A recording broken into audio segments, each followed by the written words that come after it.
প্রিয় শিক্ষার্থীরা, আশা করি তোমরা সবাই খুব ভালো আছো। আজকে আমি জীববিজ্ঞানের দ্বিতীয় অধ্যায় নিয়ে হাজির হয়েছি।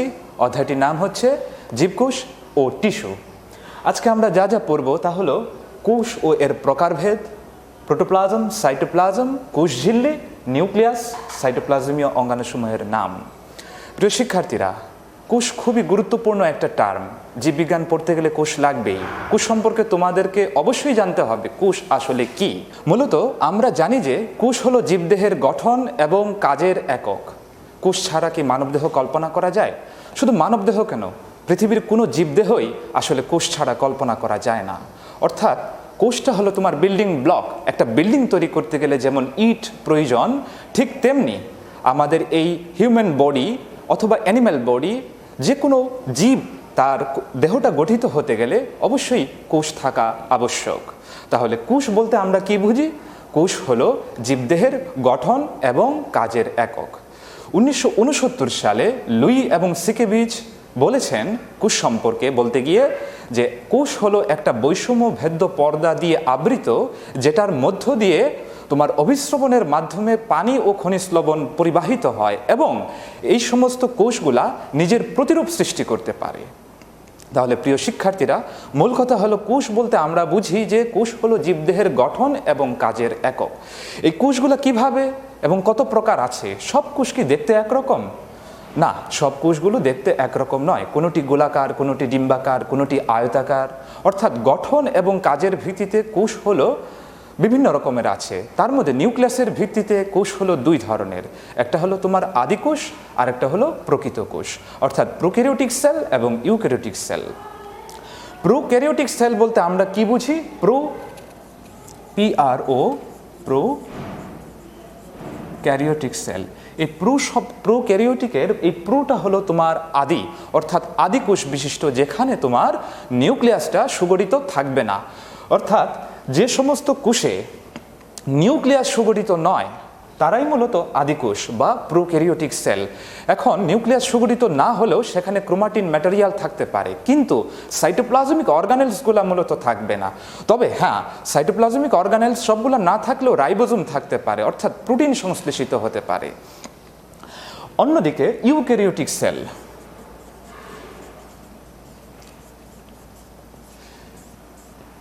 সাধারণত উন্নত প্রাণীদেহে এই ইউক্যারিওটিক সেলটা বিদ্যমান।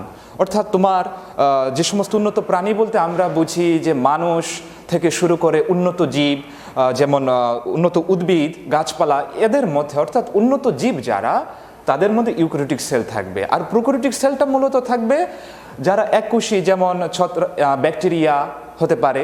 নিম্ন শ্রেণীর জীবে তোমার প্রোক্যারিওটিক সেল থাকবে আর উচ্চ শ্রেণীর জীবে থাকবে ইউক্যারিওটিক সেল।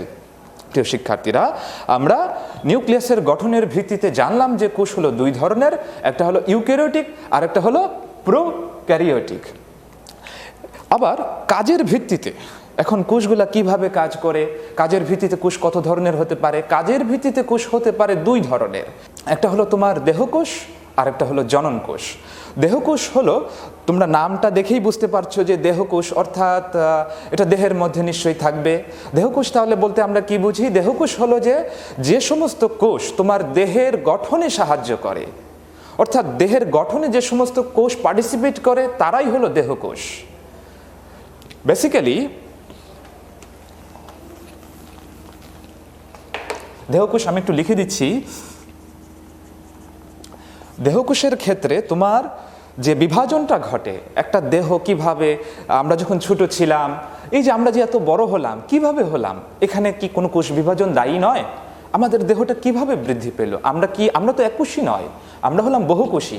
আমাদের অসংখ্য কোষ আছে। তোমরা কি জানো মানবদেহে কি পরিমাণ কোষ আছে? আসলে অনুমান করা হয় যে মানবদেহে প্রায় 30 ট্রিলিয়ন কোষ আছে। এখন এই যে এত সংখ্যক কোষ কেন? মূলত আমাদের দেহের বৃদ্ধির জন্য এই কোষ বিভাজনটা দায়ী। এখন কোষ বিভাজন আছে কয়েক ধরনের: অ্যামাইটোসিস, মাইটোসিস এবং মিওসিস। আমরা পড়ছি দেহকোষ। এই দেহকোষের বৃদ্ধিতে মূলত মাইটোসিস কোষ বিভাজনটা দায়ী। অর্থাৎ আমাদের যত অঙ্গ প্রত্যঙ্গ, এই যেমন ধরো আমার এই হাতটা, এই হাতের গঠন, অঙ্গ প্রত্যঙ্গ, আমার চোখ, আমার নাক, আমার অল বডি সিস্টেমটা ডেভেলপমেন্টের জন্য মাইটোসিস কোষ বিভাজনটা দায়ী। তার মানে আমরা বলতে পারছি যে দেহকোষের জন্য মাইটোসিস কোষ বিভাজনটা দায়ী। আসলে কোষ সম্পর্কে পড়তে গেলে কোষ বিভাজনও পড়তে হবে। প্রিয় শিক্ষার্থীরা, তোমাদের জীববিজ্ঞানের ৩য় অধ্যায় আছে কোষ বিভাজন সম্পর্কে। ইনশাল্লাহ আমি ওই অধ্যায়ে যখন আসব তখন এই মাইটোসিস মিওসিস সম্পর্কে আলোচনা করব ইনশাল্লাহ। প্রিয় শিক্ষার্থীরা, দেহকোষ জানলাম, এবার দেখো জনন কোষ। জনন কোষ নামটা দেখে কি মনে হচ্ছে? অর্থাৎ জনন কাজে যে অংশগ্রহণ করে, যে সমস্ত কোষ অংশগ্রহণ করে তারাই হলো জনন কোষ। এটার ইংরেজিটা হলো গ্যামেটিক সেল। অর্থাৎ পুং জনন কোষ এবং স্ত্রী জনন কোষ যখন মিলিত হবে তখন তারা কিসে পরিণত হবে? একটা জাইগোটে পরিণত হবে। অর্থাৎ তোমার বংশগতির ক্ষেত্রে জনন কোষটা আসলে লাগবে বংশগতির ক্ষেত্রে। এখন বংশগতির ক্ষেত্রে মূলত যে সমস্ত কোষ বিভাজন দায়ী, যে কোষ বিভাজনটা দায়ী সেটা হলো মিওসিস কোষ বিভাজন। এখন অর্থাৎ মিওসিস পদ্ধতিতে জনন কোষটা তোমার বিভাজিত হয়। মজার বিষয় হলো পুং এবং স্ত্রী জনন কোষ, অর্থাৎ পুং এবং স্ত্রী জনন কোষ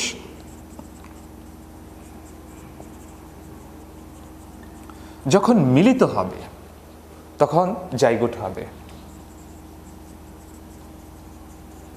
এই যে জাইগোট, এই জাইগোটের মধ্যে বারবার বিভাজিত হতে থাকবে, অবিরাম বিভাজিত হতে থাকবে। দেখো প্রিয় শিক্ষার্থীরা, পুং এবং স্ত্রী জনন কোষ যখন মিলিত হলো তখন কি হলো?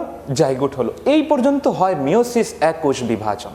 কিন্তু এই জাইগোটের মধ্যে তারপর দেখো দেহের বৃদ্ধিটা কিভাবে হবে, অর্থাৎ সেটা মাইটোসিসের অনুরূপ। আমরা একটু আগে জানলাম যে মাইটোসিসটা তোমার বেসিক্যালি দেহকোষের বিভাজনে সাহায্য করে। কিন্তু এই যে যখন পুং এবং স্ত্রী জনন কোষ মিলে জাইগোট হলো, এই জাইগোটের মধ্যেও কিন্তু ওই মাইটোসিসের অনুরূপ বিভাজনটা ঘটছে। তাহলে কাজের ভিত্তিতে আমরা কোষ পেলাম দুই ধরনের, একটা হলো দেহকোষ, আরেকটি হলো জনন কোষ। আমি আরেকবার রিভিউ দিচ্ছি যে কোষের প্রকারভেদ সম্পর্কে। নিউক্লিয়াসের ভিত্তিতে কোষ দুই ধরনের, একটা হলো তোমার প্রোক্যারিওটিক সেল, ইউক্যারিওটিক সেল। দেন কাজের ভিত্তিতে দুই ধরনের, দেহকোষ এবং জনন কোষ। আশা করি তোমরা এই কনসেপ্টটা ক্লিয়ার, কোষ এবং কোষের প্রকারভেদ। আর তোমরা কি জানো কোষ যিনি প্রথম বলেছিলেন, কোষ সম্পর্কে বলেছিলেন সর্বপ্রথম রবার্ট হুক। অর্থাৎ তাকেই ধরা হয় যে তিনি কোষটা আবিষ্কার করেছিলেন, অর্থাৎ কোষের অস্তিত্ব সম্পর্কে প্রথম বলেছিলেন। এবার আমরা অন্য টপিক্সে যাব। আমরা এই বিষয়বস্তুর কোষ এবং কোষের প্রকারভেদ সম্পর্কে জানলাম। এবার খুব ইম্পর্টেন্ট একটা টপিকস নিয়ে আমি কথা বলবো, সেটা হলো প্রোটোপ্লাজম। আসলে দেখো, প্রোটোপ্লাজম ছাড়া একটা কোষ কল্পনাই করা যায় না। প্রোটোপ্লাজমটা বলতে আমরা কি বুঝি? অনেক সময় অনেক শিক্ষার্থীরা জিজ্ঞেস করে, স্যার প্রোটোপ্লাজম কি আর সাইটোপ্লাজম কি? এবার আমি তোমাদেরকে বুঝিয়ে দিচ্ছি। প্রোটোপ্লাজম আসলে দেখো, আমি যদি সহজভাবে যদি বুঝতে চাও তাহলে ধরে নিবা প্রোটোপ্লাজমের তিনটা অংশ। কি কি? একটা হলো কোষ ঝিল্লি, দেন নিউক্লিয়াস, তারপর সাইটোপ্লাজম। তোমরা যদি এই তিনটা নাম মনে রাখতে পারো তাহলে প্রোটোপ্লাজম সম্পর্কে জানবা। আসলে এই কোষ পড়তে গিয়ে প্রোটোপ্লাজম, সাইটোপ্লাজম এই জিনিসটা আমরা একদম গুলিয়ে ফেলি যে প্রোটোপ্লাজম জিনিসটা কি। প্রোটোপ্লাজম হলো দেখো তার তিনটা মেইন পার্ট, কোষ ঝিল্লি, নিউক্লিয়াস এবং সাইটোপ্লাজম। মেইন কথা হলো কি জানো? প্রোটোপ্লাজমটা হলো একটা সেলের সমস্ত সজীব অংশটা। আমরা জানি তো কোষ একটা থেকে আরেকটা প্রতিরূপ সৃষ্টি করে। এখন কোষগুলো তো জীবিত, কোষগুলো যদি ডেড থাকে তাহলে কোষ বিভাজন ঘটবে কিভাবে? অর্থাৎ প্রোটোপ্লাজমটা হলো কোষের ভেতরের সজীব অংশ। ক্লিয়ার? এই সজীব অংশের মধ্যে তোমার থাকে কোষ ঝিল্লি, নিউক্লিয়াস এবং সাইটোপ্লাজম। অর্থাৎ কোষ ঝিল্লি নিজেও একটা প্রোটোপ্লাজমের অংশ। তাহলে প্রিয় শিক্ষার্থীরা, পরবর্তী টপিকসে আমি সাইটোপ্লাজম নিয়ে আলোচনা করতে চেয়েছি। এখান থেকে আমি তোমাদেরকে বুঝিয়ে দিচ্ছি। ধরো আমি একটা ডায়াগ্রামের মাধ্যমে একটু বোঝানোর চেষ্টা করি। সাপোজ ধরো এটা একটা কোষ ঝিল্লি, মাঝখানে ধরো নিউক্লিয়াসটা আছে। সাপোজ ধরো এটা নিউক্লিয়াস, এই যে চারিদিকে আমি সাইটোপ্লাজমগুলি দিলাম। এটা হলো তোমার নিউক্লিয়াস, এটা তোমার সাইটোপ্লাজম, এটা তোমার সেল মেমব্রেন। অর্থাৎ একটা কোষের সমস্ত ভিতরের অংশটাই হলো প্রোটোপ্লাজম। এটা তোমার অর্ধস্বচ্ছ থাকবে, অর্থাৎ স্বচ্ছ জেলির মতো থাকতে পারে।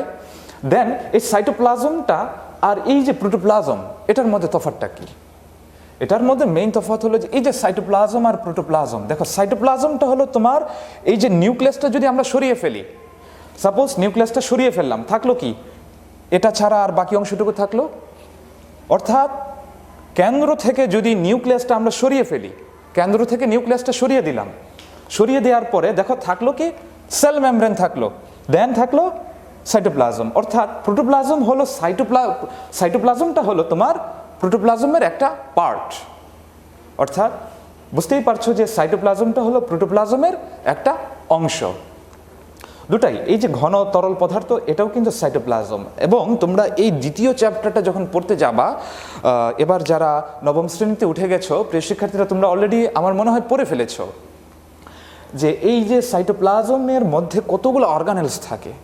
কোষ সম্পর্কে জানতে গেলে তো এটা পড়তেই হবে। এই যে নিউক্লিয়াস, তোমার এই যে জীবের যে বংশবৃদ্ধি হচ্ছে, এই বংশবৃদ্ধির ক্ষেত্রে তো তোমার নিউক্লিয়াস লাগবেই, অর্থাৎ সেজন্য নিউক্লিয়াসকে তোমরা দেখো একটা সেলের ঠিক মিডিল পজিশনে আছে, তোমার আসলে একদম মিডিল পজিশনে থাকে না, একটু পাশে থাকে, সেখানে আপাতত ফাঁকা স্থান দেখা যায়, ঠিক আছে।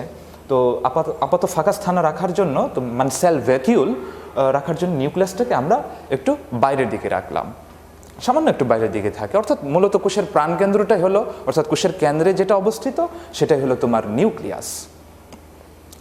প্রিয় শিক্ষার্থীরা, সাইটোপ্লাজম, প্রোটোপ্লাজম, নিউক্লিয়াস এগুলো সম্পর্কে কনসেপ্ট ধারণাটা ক্লিয়ার রাখতেই হবে।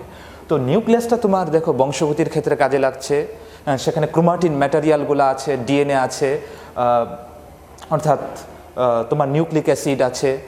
দেন সাইটোপ্লাজমের মধ্যে এই যে ঘন তরল পদার্থ এগুলোই কিন্তু এক একটা অর্গানেলস, এগুলো হলো ঝিল্লিবিহীন থাকে, ঝিল্লি যুক্ত থাকে। আমি দেখো এই আলোচনাটার মধ্য দিয়ে আমি আসলে শেষ করে দিতে চাচ্ছি সব কিছুই, মানে এই ফিগারটার মধ্যে, এই ডায়াগ্রামের মধ্যেই আসলে আজকের বিষয়বস্তুগুলো আছে। এই যে আমি এখানে বলেছি যে লিখেছি দেখো সাইটোপ্লাজমিক অঙ্গাণুসমূহের নাম, এই যে সাইটোপ্লাজমগুলা, এই সাইটোপ্লাজমগুলো হয় দুই ধরনের, একটা হলো তোমার ঝিল্লিবিহীন আর একটা হলো ঝিল্লি যুক্ত। তো ঝিল্লি যুক্ত মধ্যে আছে তোমার মাইটোকন্ড্রিয়া, তোমরা নাম শুনেছো মাইটোকন্ড্রিয়া, কোষের শক্তিঘর বলা হয়। তারপর প্লাস্টিড আছে, যে এই কালারফুল যত কিছু আছে, মানে তোমার বর্ণর জন্য দায়ী আর কি, হ্যাঁ, তোমার বর্ণহীন প্লাস্টিড আছে, সরি তোমার বর্ণের জন্য দায়ী, অর্থাৎ কালার দেবে সেজন্য প্লাস্টিড আছে। তারপর তোমার আছে লাইসোজোম আছে, গোলগি বডি, এন্ডোপ্লাজমিক রেটিকিউলাম ইত্যাদি হলো তোমার ঝিল্লিযুক্ত। আর ঝিল্লিবিহীনের মধ্যে আছে তোমার সাইটোস্কেলিটন। সাইটোস্কেলিটন হলো কোষ কঙ্কাল, সেন্ট্রোজোম আছে এবং রাইবোজোম আছে, অর্থাৎ রাইবোজোমটা বেসিক্যালি তোমার প্রোটিন সংশ্লেষণে কাজে লাগে। শিক্ষার্থীরা, আমি এক বাক্যে এক নিঃশ্বাসে আমি সাইটোপ্লাজমিক অঙ্গাণুসমূহের নামগুলো বলার চেষ্টা করেছি, এটা তোমাদেরকে জানতে হবে, এই বিষয়ে বিস্তারিত পড়তে হবে। তারপর আছে নিউক্লিয়াস। নিউক্লিয়াসটা খুবই গুরুত্বপূর্ণ। নিউক্লিয়াস সম্পর্কে তোমরা জানো যে ধরো এটা নিউক্লিয়ার মেমব্রেন থাকবে, আমার আঁকাটা খুব একটা ভালো হচ্ছে না, এটা যদি নিউক্লিওলাস হয় সূত্রাকার পেঁচানো থাকবে, এটা হলো তোমার নিউক্লিওলাস। নিউক্লিয়ার মেমব্রেন, নিউক্লিয়ার পোর,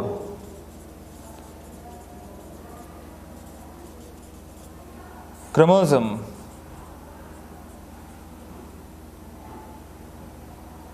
আর ক্রোমাটিন। এই যে গোলাকার অংশ এটাকে বলা হচ্ছে নিউক্লিওলাস। এই যে চারিদিকে দ্বিস্তর বিশিষ্ট আবরণ যেটা, এটা হলো তোমার নিউক্লিয়ার মেমব্রেন। ভেতরের দিকে আছে তোমার ক্রোমাটিন ম্যাটেরিয়াল, অর্থাৎ মনে রাখবা একটা ক্রোমোজোম, ক্রোমাটিন নিউক্লিয়ার রেটিকুলামও বলা যায় এটাকে। নিউক্লিয়ার রেটিকুলাম বলতে আমরা কি বুঝি, বা ক্রোমোজোম জালিকা বলতে আমরা কি বুঝি? একটা কোষ, একটা ক্রোমোজোম বেসিক্যালি তোমার সূত্রাকারে থাকে, অনেকগুলো তোমার এই যে দড়ির মতো প্যাচ হয়ে আঁকা বাঁকা সুতার মতো পেঁচানো কুণ্ডলিত অবস্থায় থাকে ক্রোমোজোমগুলা। কখন কুণ্ডলিত অবস্থায় থাকবে? যখন সেটা সেল ডিভিশনে অংশ নেয়নি যে পর্যন্ত, অর্থাৎ নিউক্লিয়াসে অবস্থিত। অর্থাৎ নিউক্লিয়াসে থাকাকালীন সময়ে এই ক্রোমোজোমগুলা দড়ির মতো পেঁচানো অবস্থায় থাকে। যখন তারা সেল ডিভিশনে পার্টিসিপেট করবে, যখন তারা সেল ডিভিশনে অংশ নেবে, তখন তারা ধীরে ধীরে দেখা যাবে যে তাদের আকারগুলা দেখা যাবে। ইলেকট্রনিক মাইক্রোস্কোপিক যন্ত্র, অর্থাৎ কোনোটা যে যেমন মেটাফেজ ধাপে সেটা মোটা হতে থাকবে, খাটো হতে থাকবে, অর্থাৎ ক্রোমোজোমগুলো স্পষ্ট দেখা যাবে যখন তারা সেল ডিভিশনে অংশগ্রহণ করবে। মূল কথা হলো যে ক্রোমোজোম যখন নিউক্লিয়াসের দিকে থাকবে কুণ্ডলিত অবস্থায়, তখন তাদেরকে খালি চোখে দেখা যাবে না, অনুবীক্ষণ যন্ত্র দেখতে হবে এবং তারা পেঁচানো অবস্থায় থাকবে। আর দেখো এই যে এখানে নিউক্লিয়ার পোর, ছোট ছিদ্রপথ, পোর অর্থ তো ছিদ্র, অর্থাৎ এই ছিদ্রপথে খনিজ লবণ এবং অন্যান্য জৈব অ্যাসিড সমূহ বা বিভিন্ন ধরনের পুষ্টি উপাদানগুলা তোমার পরিবাহিত হয়, অর্থাৎ পরিবহনের কাজটা তোমার বা যোগাযোগ রক্ষা করা এই নিউক্লিয়ার পোর দিয়ে ঘটে থাকে। আমরা নিউক্লিয়াস সম্পর্কে একটু জানলাম। আজকের এইটা প্রথম ক্লাস তোমাদের সাথে আমার এই নতুন বৎসরে। আমি আশা করছি যে আমি চাচ্ছি যে এই প্রত্যেকটা বিষয় সম্পর্কে একটু পরিচিতি দিয়ে যাওয়া। এই অধ্যায়টাকে কয়েকটা ভাগে ভাগ করার ইচ্ছা আমি পোষণ করছি। তোমরা আশা করি সাথে থাকবে আমার। আজকে আমি কোষ এবং কোষের প্রকারভেদ, তারপর প্রোটোপ্লাজম, সাইটোপ্লাজম, কোষ ঝিল্লি, নিউক্লিয়াস, সাইটোপ্লাজমিক অর্গানেলসের নেমগুলা বলার চেষ্টা করেছি। তোমরা তো মাত্র যারা নবম শ্রেণীতে আছো, আমি বিশেষ করে এই ক্লাসটা শুরু করেছি নবম শ্রেণীতে এবার যারা উঠেছে তারা যেন সহজেই একটু বুঝতে পারে। বেসিক্যালি তাদের জন্য এই ক্লাসটা আমি চেষ্টা করেছি দেওয়ার জন্য। প্রিয় শিক্ষার্থীরা, তোমরা সবাই খুব ভালোভাবে পড়াশোনা করবে, সবাই খুব ভালো থাকবে। আশা করি তোমরা কিছুটা কনসেপ্ট ক্লিয়ার হয়েছে, কোষ কি, প্রোটোপ্লাজম কি। এখান থেকে কয়েকটা কোশ্চেন হতে পারে, বায়োলজির কোশ্চেনগুলো দেখো কেমন হতে পারে। যে এখানে এই ডায়াগ্রাম থেকে একটা কোশ্চেন আমি করছি, যদি তোমাকে বলা হয় যে প্রোটোপ্লাজম এবং সাইটোপ্লাজমের মধ্যে পার্থক্য লিখো, দেখো একটা পার্থক্য তুমি নিজেই এখন বলতে পারবে যে সাইটোপ্লাজম হলো প্রোটোপ্লাজমের একটা অংশ। আরও কত কোয়েশ্চেন করা যাচ্ছে যে তোমার প্রোটোপ্লাজমকে কেন ফ্লুইড অফ লাইফ বলা হয়, অর্থাৎ স্যার ফ্লুইড অফ লাইফ বলতে কি বুঝি আমরা? ফ্লুইড অফ লাইফ হলো যে জীবনের ভৌত ভিত্তি। এখন প্রোটোপ্লাজমকে জীবনের ভৌত ভিত্তি আসলে কেন বলা হচ্ছে? প্রোটোপ্লাজমকে জীবনের ভৌত ভিত্তি এই জন্য বলা হচ্ছে, দেখো খেয়াল করে দেখো, প্রোটোপ্লাজমের মধ্যে তিনটা পার্ট আছে, কোষঝিল্লি, নিউক্লিয়াস এবং সাইটোপ্লাজম। এই যে নিউক্লিয়াস, বংশগতির ক্ষেত্রে তোমরাই বলো, বংশগতির ক্ষেত্রে নিউক্লিয়াস ছাড়া কি চলবে? চলবে না। অর্থাৎ নিউক্লিয়ার ম্যাটেরিয়াল, অর্থাৎ তোমার হেরিডিটারি ম্যাটেরিয়ালগুলোও তোমার নিউক্লিয়াসের মধ্যে থাকে। দেখো এই প্রোটোপ্লাজমের ভিতরেই তো আছে সাইটোপ্লাজম এবং নিউক্লিয়াস। আবার এই যে সাইটোপ্লাজমিক অর্গানেলস, এগুলা একটার সাথে একটা কিন্তু আরেকটার পরিপূরক, কিন্তু এদের বৈশিষ্ট্য আলাদা হলেও এরা একটা অপরটার পরিপূরক। এই যে এন্ডোপ্লাজমিক রেটিকুলাম, এটাও কিন্তু প্রোটিন সংশ্লেষণের স্থান হিসেবে কাজ করে। তারপর রাইবোজোম আছে, তোমার লাইসোজোম আছে, জীবাণু ভক্ষণ করে। অর্থাৎ প্রত্যেকটা পার্ট সম্পর্কে তোমাকে জানতে হবে, অর্থাৎ প্রত্যেকটা পার্ট এই কিন্তু সাইটোপ্লাজমের মধ্যে আছে, অর্থাৎ সমস্তটা নিয়েই কিন্তু তোমার এই প্রোটোপ্লাজম। তাহলে কি প্রোটোপ্লাজমকে বলা যায় না কি জীবনের ভৌত ভিত্তি, অর্থাৎ ফ্লুইড অফ লাইফ? প্রিয় শিক্ষার্থীরা, সবাই খুব ভালো থাকবে, সবার জন্য দোয়া রইল। ভালো থেকো, আল্লাহ হাফেজ।